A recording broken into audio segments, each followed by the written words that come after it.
মাতৃভূমি cup football টুর্নামেন্টের শেষ 8-এ পৌঁছালো নর্থ হাওয়াইথাংয়ের LH স্পোর্টিং ক্লাব। এদিন এ গ্রুপ থেকে দ্বিতীয় দল হিসাবে কোয়ার্টার ফাইনালে ছাড়পত্র আদায় করে নেয় তারা। মঙ্গলবার ধলাই বাম নিত্যানন্দ উচ্চতর মাধ্যমিক বহুমুখী বিদ্যালয়ের খেলার মাঠের প্রতিপক্ষ ডিক্রো হসম দলকে 4-1 গোলে ব্যবধানে পরাজিত করে LH স্পোর্টিং এবং তারা টুর্নামেন্টের শেষ 8-এ পৌঁছায়। ম্যাচের সেরা খেলোয়াড় নির্বাচিত হন LH স্পোর্টিং ক্লাবের খেলোয়াড় স্যান্ডে। তার হাতে man of the match trophy তুলে দেন এদিনের আমন্ত্রিত অতিথি সোনাই মাধবচন্দ্র দাস কলেজের উপাধ্যক্ষ ডক্টর আব্দুল মতিন লস্কর, শ্রীভূমি জেলার প্রাক্তন ডিএসও বদরুদ্দিন মজুমদার ও সোনাই ফুটবল একাডেমির সচিব আব্দুল খলিল আহমেদ।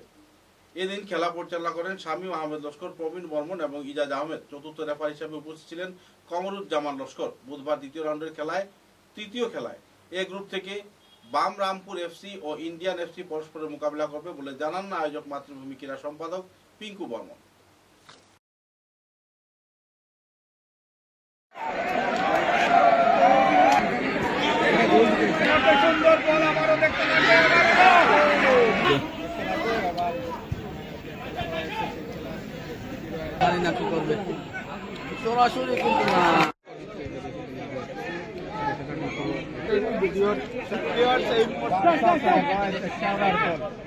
आज लोकल मैच कोलकाता में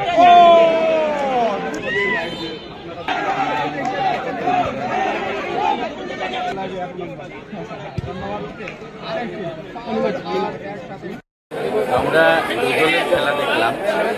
মাতৃভূমি কাপ 2025 ইংরেজির যে খেলাটা আয়োজিত হচ্ছে, অত্যন্ত অর্গানাইজড একটা খেলা আমরা দেখলাম সিদ্ধাংশুদার নেতৃত্বে এবং তার টিমের নেতৃত্বে। এবং যে দুটি দল খেলেছে, লোকাল এবং ভার্সাস বিদেশি দলের মধ্যে যে খেলাটা হয়েছে, আমরা তুলনামূলকভাবে আমরা বলবো আমাদের লোকাল যারা খেলেছে তারা অত্যন্ত ভালো খেলেছে। যদিও তারা হেরেছে, হারলেও তাদের যে খেলা প্রদর্শন আমরা দেখেছি সেটা অত্যন্ত ভালো খেলা। এবং মাতৃভূমি কাপের যে আয়োজন সেটা অত্যন্ত চমৎকার এবং অত্যন্ত শক্তিশালী একটা প্রদর্শন আমরা লক্ষ্য করেছি। খুবই ভালো লেগেছে। এবং বাইরে থেকেও যারা খেলেছে তারাও আমাদের এই অঞ্চলের যারা খেলোয়াড় যারা আছে তারা দেখতে পাবে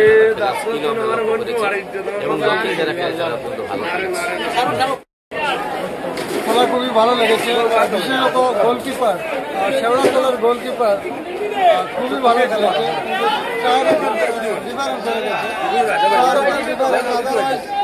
সেও একটা মোটামুটি দাবিদার ছিল। খেলা ভালো হয়েছে। Thank you.